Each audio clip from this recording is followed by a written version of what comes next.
Hello students, पिछली class में हम 4 अवतरण तक पढ़ चुके हैं। अब 5 वाला देखेंगे। अभी तक हमने परशुराम और लक्ष्मण के बीच में जो संवाद चल रहे थे उनके बारे में पढ़ा कि परशुराम उनका वो धनुष भंग होने पर क्रोध हो रहे हैं और लक्ष्मण उनके उत्तर पर उत्तर देकर उनके क्रोध को बढ़ा रहे हैं।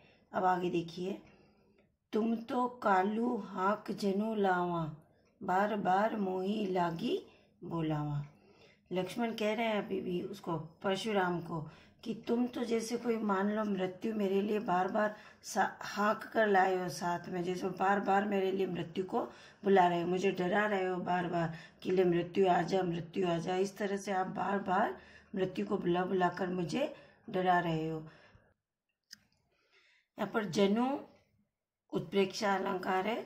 जैसे मानो, लक्ष्मण ने बोला ना कि मानो मृत्यु को तो आप मेरे लिए बार बार बुला रहे हो, मतलब साथ में ही हाँक लाए हो। जैसे अपन गाय भैंस ये होते हैं ना, इनका झुंड होता है, इनको जिस प्रकार से हाँकते हैं ग्वाला, उसी प्रकार से आप बार बार मृत्यु को मेरे लिए बुला कर लाए हो, मतलब साथ में हाँक कर लाए हो। सुनत लखन के वचन कठोरा, परसु सुधारी धरेऊ कर घोरा। लक्ष्मण के कठोर वचनों को सुनकर परशुराम ने अपने फरसे को ठीक करके और धारण कर लिया है। अब जनी मत देई दोसु मोही लोगु, कटुबादी बालकु बदजोदू।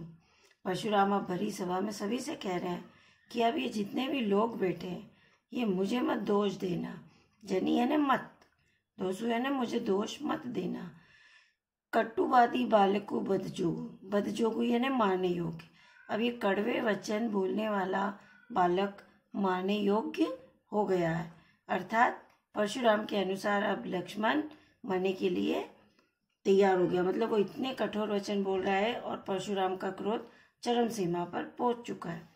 बाल बिलो की बहुत मैं बाचा, अब यहू मर निहार भी साचा। इसको बालक समझकर मैंने बहुत बचाया, बहुत कोशिश की कि मैं इसे नहीं मारूं, लेकिन अब यह सचमुच में मरने के लिए तैयार हो गया है। अब मतलब ये सचमुच मरने के योग्य हो गया है। कौशिक कहा क्षमीय अपराधु, बाल दोष गुण गनही न साधु। परशुराम के बढ़ते क्रोध को देखकर विश्वामित्र कहते हैं परशुराम से कि हे मुनिवर, विश्वामित्र कहते हैं कि मुनिवर, जो श्रेष्ठ मुनि होते हैं वो बच्चों के गुण दोष नहीं देखते हैं, उनके अपराध को क्षमा कर देते हैं। खर कुठार में अकरुण को ही, आगे अपराधी गुरुदोही। परशुराम विश्वामित्र को कहते हैं कि मेरे पास में धारदार कुठार मतलब ये फरसा, और मैं निर्दयी हूँ, क्रोधी हूँ, और इन सब के बावजूद मेरे सामने मेरा गुरुद्रोही भी खड़ा है। उत्तर देत छोड़ो बिनु मारे, यह उत्तर पर उत्तर दिए जा रहा है और मैं इसे बिना मारे कैसे छोड़ सकता हूँ। केवल कौशिक सील तुम्हारे, अगर मैं इसे छोड़ भी रहा हूँ तो विश्वामित्र केवल आपके शालीन, सील यानी शालीन व्यवहार के कारण मैं इसे छोड़ रहा हूँ। न त एही काटी कुठार कठोरे, गुरही उरी न होते हु श्रम थोरे। नहीं तो मैं इस कठोर फरसे से क्षण भर में इसको मृत्यु के घाट उतार सकता हूँ और अपने गुरु के ऋण से मुक्त हो सकता हूँ। अर्थात शिव जी का जो परशुराम पर ऋण है उस ऋण से मैं मुक्त हो सकता हूँ। थोड़े ही श्रम में, कहने का मतलब ये कि थोड़े ही श्रम में मैं लक्ष्मण को मारकर अपने गुरु के ऋण से मुक्त हो सकता हूँ। गाधी सुनी कह हृदय हंसी, मुनि हरि हरई सोच। विश्वामित्र मन ही मन सोचते हैं और हंसते हैं कि ये जो मुनिवर है इन्हें चारों ओर हरा ही हरा सूझ रहा है, अर्थात ये राम और लक्ष्मण को एक सामान्य क्षत्रिय या सामान्य मनुष्य की तरह समझ रहे हैं। अयमय खांड न उखमय अजहू न बूझ अबूझ। जबकि मुनिवर को पता नहीं है कि यह गन्ने से बनी हुई खांड अर्थात तलवार नहीं है, यह तो लोहे के समान बनी हुई खांडा मतलब अर्थात तलवार है। इनको इतना सामान्य पुरुष नहीं समझना चाहिए। कहेहु लखन मुनि सील तुम्हारा, को नहीं जान विदित संसारा। अब लक्ष्मण बोलते हैं मुनिवर से कि हे मुनिवर, तुम्हारे इस शील व्यवहार को पूरा संसार जानता है, कौन नहीं जानता है। माता पिते ही उरीन भय नीके, गुरु रीनु रहा सोचो बड़े जी के। हे मुनिवर, आप माता पिता के ऋण से तो बहुत जल्दी मुक्त हो गए हैं, आपको गुरु के ऋण से मुक्त होने की इतनी चिंता कैसे हो रही है, आप उसके लिए इतने सोच में कैसे पड़ गए हैं। सो जनु हमरे ही माथे काढ़ा, और आपने जो ये ऋण है वो मान लो हमारे ही माथे मढ़ दिया है। दिन चली गए, ब्याज बढ़ गया होगा, और अब इस ऋण को मढ़े हुए इतने दिन हो गए, तो ये ऋण भी बढ़ गया होगा और उसका ब्याज भी बढ़ गया होगा। ये यहाँ पर जनु है, मानो, तो यहाँ पे उत्प्रेक्षा अलंकार आएगा। जैसे लक्ष्मण कह रहा है ना कि ये मानो, ये तो आपने हमारे माथे ही मढ़ दिया, इसलिए यहाँ पर उत्प्रेक्षा अलंकार। अब अनिया व्यवहार बोली, तुरंत देव में थैली खोली। लक्ष्मण बोलते हैं परशुराम को कि अब आप एक हिसाब किताब करने वाले को बुला लीजिए, मैं जितना भी ब्याज आपका चढ़ गया होगा तुरंत थैली खोलकर दे दूंगा। सुनी कटु वचन कुठारा सुधारा। अब लक्ष्मण के वचन परशुराम को और अत्यधिक कठोर लगने लगे। उन्होंने उनके वचन सुनकर अपने फरसे को तुरंत तैयार कर लिया। हाय हाय सब सभा पुकारा। जैसे ही उन्होंने अपना फरसा उठाया, पूरी सभा में हाय हाय की ध्वनि सुनाई देने लगू। भृगुबर परसु देखा वहु मोही, विप्र विचारी बचहु नृपदोही। लक्ष्मण कहते हैं कि हे भृगुवंश के देवता, मैं आपको बचाना चाहता हूँ, मतलब मैं आपको ब्राह्मण समझकर बार बार नृपदोही होने से बचा रहा हूँ, इसलिए मैं आपसे युद्ध करने से बच रहा हूँ, मतलब अर्थात मैं ब्राह्मणों पर वार करना नहीं चाहता हूँ। मिले न कबहु सुबट रन गाड़े, द्विज देवता घर ही के बाड़े।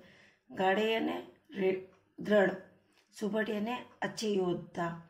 तो लक्ष्मण कहता है कि आपको अभी तक किन्हीं अच्छे योद्धा से आपका पाला नहीं पड़ा हुआ है, आप केवल घर में ही श्रेष्ठ बने हुए हैं।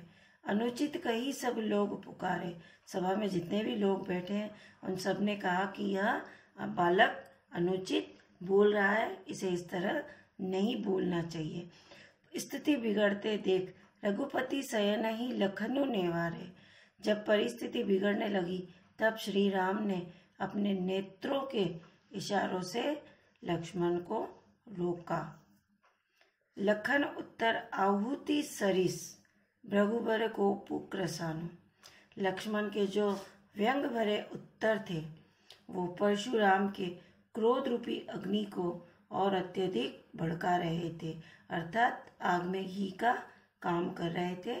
सरिस यानी समान, यहाँ पर उपमा अलंकार है। कहने का मतलब ये कि परशुराम की क्रोध रूपी अग्नि को लक्ष्मण के वचन आहुति के समान भड़का रहे थे। बढ़त देखी जल सम वचन, बोले रघुकुल भानु। सम यहाँ पर भी समान, तो यह उपमा अलंकार है। रघुकुल भानु यहाँ पर रूपक अलंकार है। इसका मतलब ये है कि रघुवंश में सूर्य के समान तेजस्वी श्री राम के लिए कहा गया, इसलिए यहाँ पर रूपक अलंकार है। तो तब क्रोधान्वित अग्नि को बढ़ते देख राम ने जल के समान शीतल वचन बोलकर परशुराम के क्रोध को शांत करने का प्रयास किया। इसलिए यहाँ पर सम और सरिस यानी समान, तो यहाँ पर उपमा अलंकार है। रघुकुल भानु अर्थात रूपक अलंकार है।